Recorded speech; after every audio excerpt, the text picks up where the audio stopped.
Aisyah terbangun dengan jeritan ibunya yang menggema di seluruh rumah kecil mereka di pinggiran Jakarta.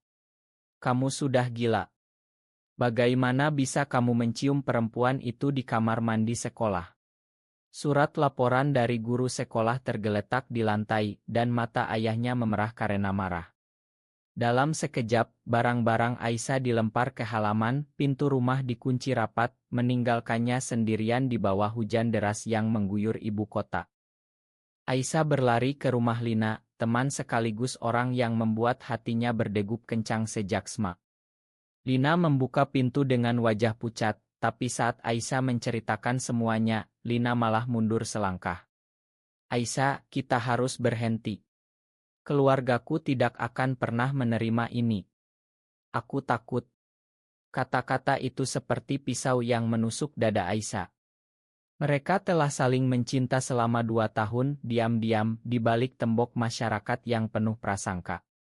Tapi sekarang, di saat Aisyah kehilangan segalanya, Lina memilih mundur.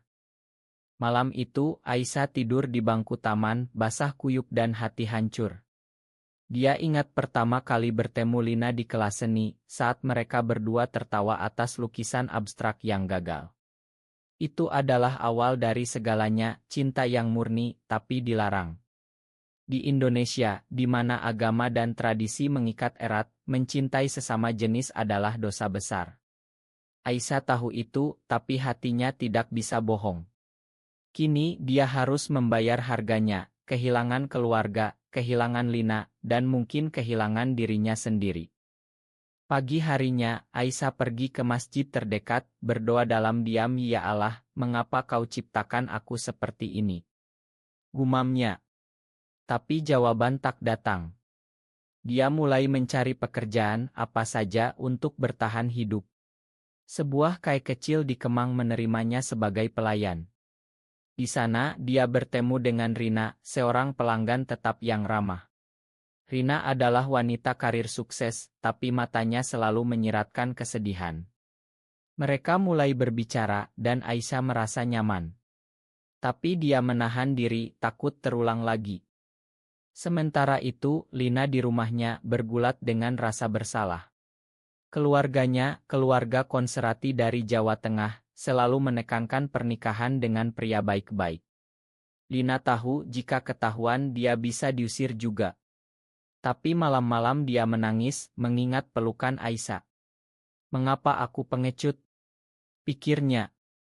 Dia mencoba menghubungi Aisyah, tapi nomornya sudah mati. Lina memutuskan untuk melanjutkan hidup, mendatar kuliah di Universitas Negeri, berharap waktu menyembuhkan luka. Aisyah, di KAE, mulai dekat dengan Rina. Rina menceritakan kisahnya, dia pernah mencintai wanita, tapi memilih menikah dengan pria untuk memenuhi harapan keluarga.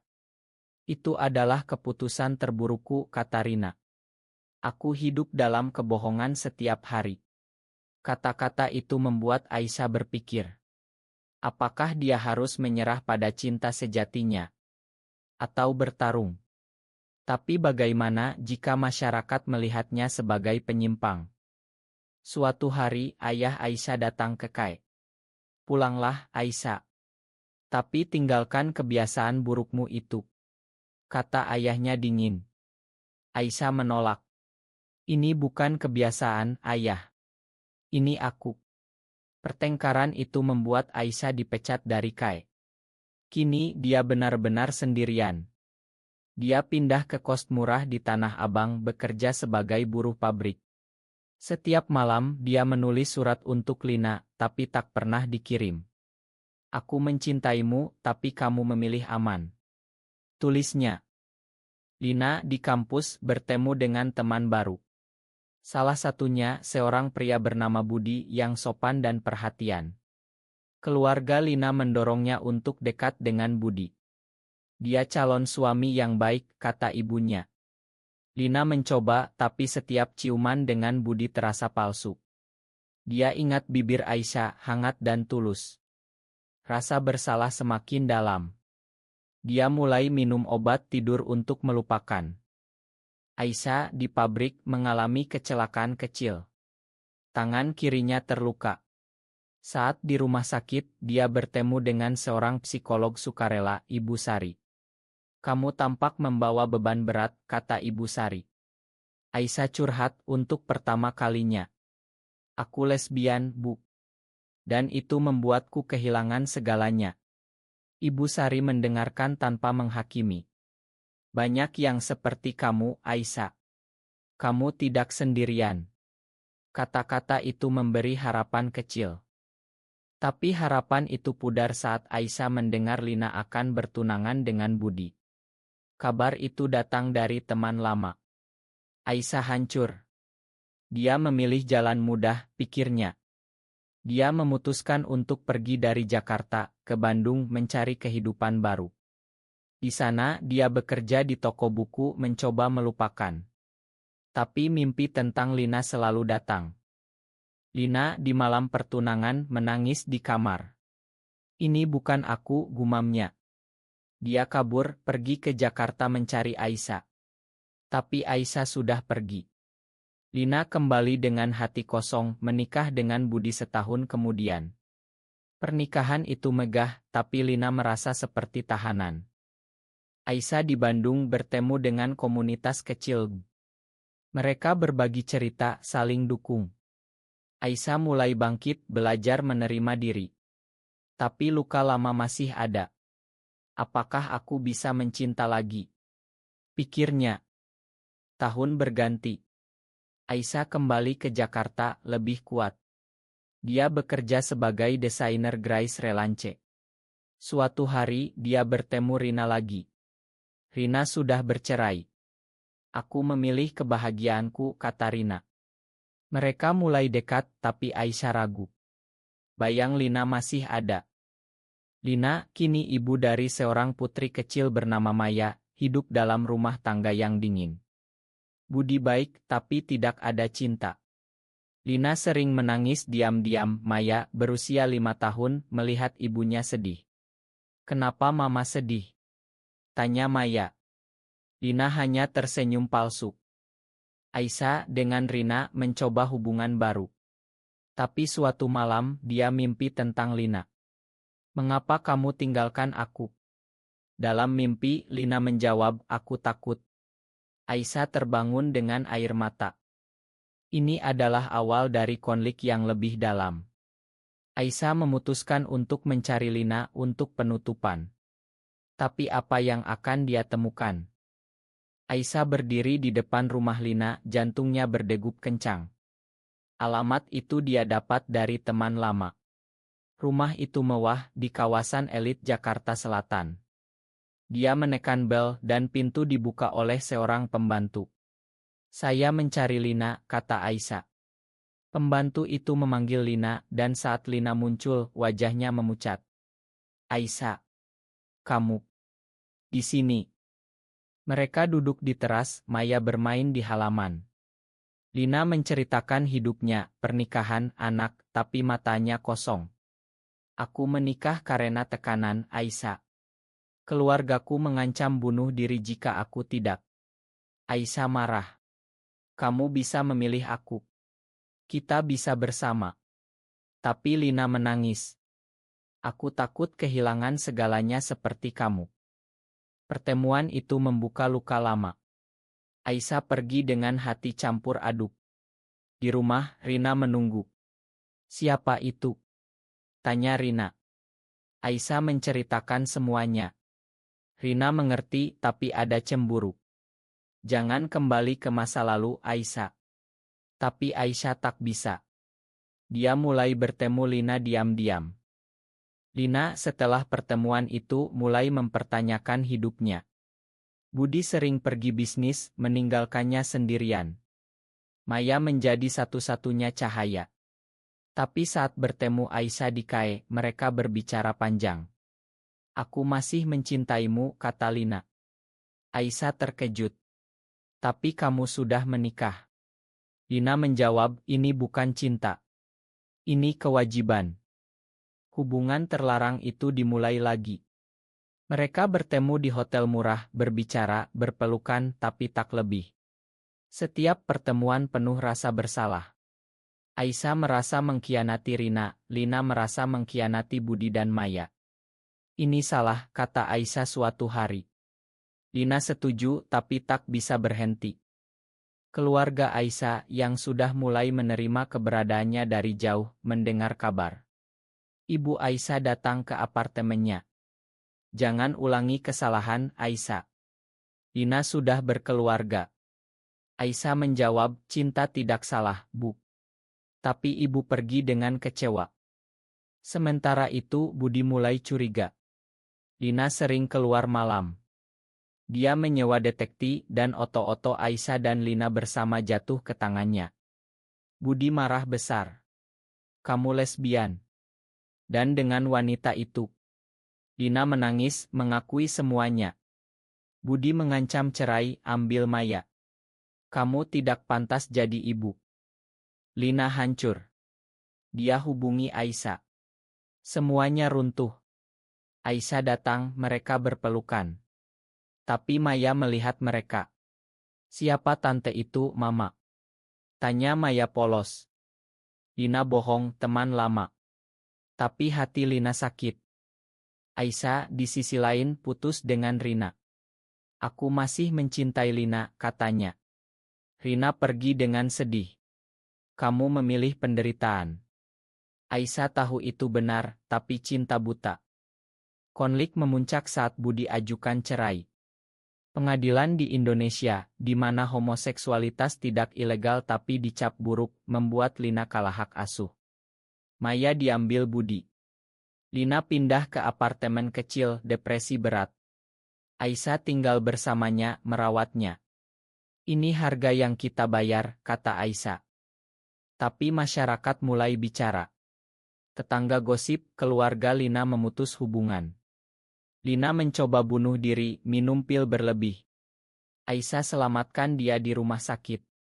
Jangan tinggalkan aku, kata Aisyah. Lina bangun, aku menyesal meninggalkanmu dulu. Mereka mulai hidup bersama, tapi tanpa Maya, semuanya hampa. Aisyah bekerja keras, Lina mencari pekerjaan. Komunitas membantu mereka. Tapi luka dalam. Tahun berlalu, Maya tumbuh menjadi remaja. Budi menikah lagi, Maya dibesarkan dengan kebencian terhadap ibunya. Mamamu penyimpang, kata Budi. Maya percaya, tapi dalam hati dia rindu ibu. Suatu hari, Maya kabur dari rumah, mencari Lina. Dia temukan alamat dari surat lama. Saat tiba, dia lihat Lina dan Aisyah bersama. Mama, kata Maya. Lina menangis, peluk anaknya. Tapi Maya lihat Aisyah. Siapa dia? Lina jawab, cinta Mama. Maya marah. Kamu hancurkan keluarga karena dia. Dia pergi, tapi kembali malam itu. Aku benci kamu, Mama. Tapi aku rindu. Mereka bicara panjang.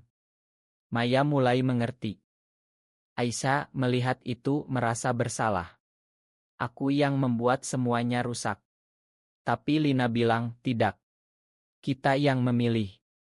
Konflik baru muncul saat Budi tahu Maya bertemu Lina. Dia larang, ancam polisi. Maya memberontak. Aku mau tahu kebenaran. Maya duduk di kamarnya, memandang oto lama keluarga. Budi dan Lina tersenyum, dia bayi di pangkuan. Tapi sekarang semuanya berubah.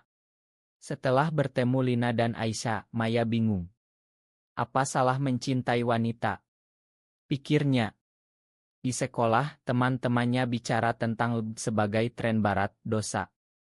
Tapi Maya lihat kebahagiaan di mata Lina saat bersama Aisyah. Dia diam-diam bertemu lagi dengan Lina. Ceritakan semuanya, Mama. Lina menceritakan cinta pertama dengan Aisyah, pengusiran, pernikahan paksa, perselingkuhan. Maya mendengar dengan hati terbuka. Papa bilang Mama sakit. Lina jawab, ini bukan penyakit, Nak. Ini cinta. Aisyah di sisi lain merasa tidak pantas. Maya butuh ibunya saja.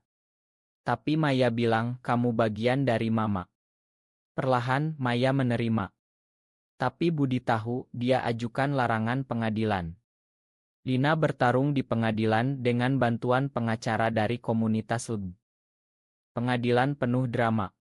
Saksi dari keluarga Budi sebut Lina tidak layak. Tapi Maya bersaksi. Aku mau bersama mama. Hakim dipengaruhi norma sosial, beri hak asuh bersama. Tapi masyarakat ribut. Berita lokal sebut ibu lesbian rebut anak. Lina dan Aisyah pindah ke Bogor, jauh dari gosip. Maya tinggal bergantian. Di Bogor, mereka hidup tenang. Aisyah ajar Maya seni, Lina masak makanan awrit. Tapi luka masa lalu muncul. Aisyah mimpi buruk tentang pengusiran. Suatu hari, ayah Aisyah sakit. Aisyah pergi ke Jakarta, temui keluarga. Makan aku, ayah. Ayah jawab, aku salah menolakmu. Rekonsiliasi itu beri kedamaian. Tapi Lina dapat kabar buruk, Budi sakit kanker. Dia minta maaf ke Lina. Aku salah memaksa. Lina makan tapi hati tetap sakit. Maya, remaja 15 tahun, mulai pertanyakan orientasinya. Dia suka teman perempuan di sekolah. Apa aku seperti mama? Tanya dia ke Lina. Lina jawab, ikuti hatimu, nak. Konflik memuncak saat Maya cerita ke Budi. Budi marah, larang Maya ke Lina. Maya kabur, tinggal dengan Lina dan Aisyah. Budi datang, pertengkaran besar. Kamu racuni anakku, kata Budi ke Aisyah. Aisyah jawab, aku cintai Lina seperti kamu dulu. Akhirnya Budi mundur karena sakitnya parah. Sebelum meninggal, dia bilang ke Maya, makan papa. Cinta mama tulus. Maya menangis. Setelah kematian Budi, Maya tinggal permanen dengan Lina dan Aisyah. Mereka jadi keluarga. Tapi masyarakat masih judemen. Di sekolah, Maya dibully. Anak lesbian. Tapi Maya kuat bela ibunya. Aisyah dan Lina resmi tinggal bersama, meski tak nikah. Mereka buka kai kecil di Bogor, tempat aman untuk komunitas. Banyak cerita mirip datang. Tapi damai itu rapuh. Keluarga Lina datang, minta Lina kembali ke jalan benar. Lina tolak. Ini jalanku. Tahun demi tahun, keluarga kecil itu bertahan. Maya lulus masuk universitas di Jakarta. Dia aktif di gerakan LB, bicara di seminar. Cinta bukan dosa, katanya. Lina bangga tapi khawatir. Hati-hati, nak. Aisyah, kini 40-an, mulai sakit. Dokter bilang stres kronis. Lina rawat dia. Kamu bayar harga tinggi karena aku, kata Lina. Aisyah jawab, itu pilihanku. Maya punya pacar perempuan, Sari. Mereka cerita ke Lina dan Aisyah. Selamat, kata mereka. Tapi Sari dari keluarga konservatif. Saat ketahuan Sari diusir, mirip Aisyah dulu. Maya bantu Sari, ajak tinggal. Tapi konflik muncul. Lina ragu, jangan ulangi kesalahan kami. Tapi Maya bilang, kita harus berubah masyarakat. Suatu hari, demonstrasi di Jakarta. Maya ikut, Aisyah dan Lina dukung dari jauh. Tapi demo ricuh, polisi bubarkan. Maya terluka, masuk rumah sakit.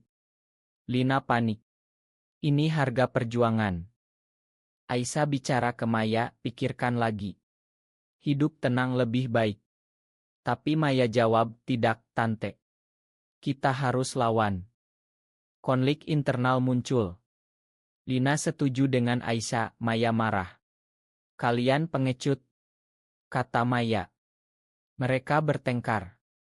Sari putus dengan Maya karena tekanan. Maya hancur. Mengapa cinta ini selalu sakit? Tanya dia. Lina ingat masa lalu, cerita ke Maya tentang pengkhianatan dulu. Aku tinggalkan Aisyah karena takut. Jangan seperti aku. Maya paham, makan. Mereka rekonsiliasi. Aisyah sembuh, mereka liburan ke Bali. Di sana, mereka bicara hati ke hati. Apa benar pilihan kita? Tanya Lina. Aisyah jawab, ya, karena kita bahagia sekarang. Tapi kembali ke Bogor, berita buruk, kai mereka dirusak oleh kelompok anti-LGB. Polisi tak bantu. Mereka tutup kai, pindah ke Yogyakarta, kota lebih toleran. Di Yogya, mereka mulai lagi. Maya lulus kuliah, kerja di Ngolb. Dia tulis buku tentang kisah keluarganya. 20 tahun setelah pengusiran, Aisyah duduk di taman, memandang Lina dan Maya. Maya kini punya anak angkat dengan pasangan barunya, seorang wanita. Keluarga besar, penuh cinta. Tapi Aisyah ingat semuanya, pengusiran, pengkhianatan, perjuangan. Apa layak? Pikirnya. Suatu hari, Maya ajak Aisyah ke acara. Di sana, Maya bicara, Tante Aisyah, kamu yang buat Mama bahagia. Ma, dulu aku benci kamu. Maya peluk Aisyah erat. Aisyah menangis.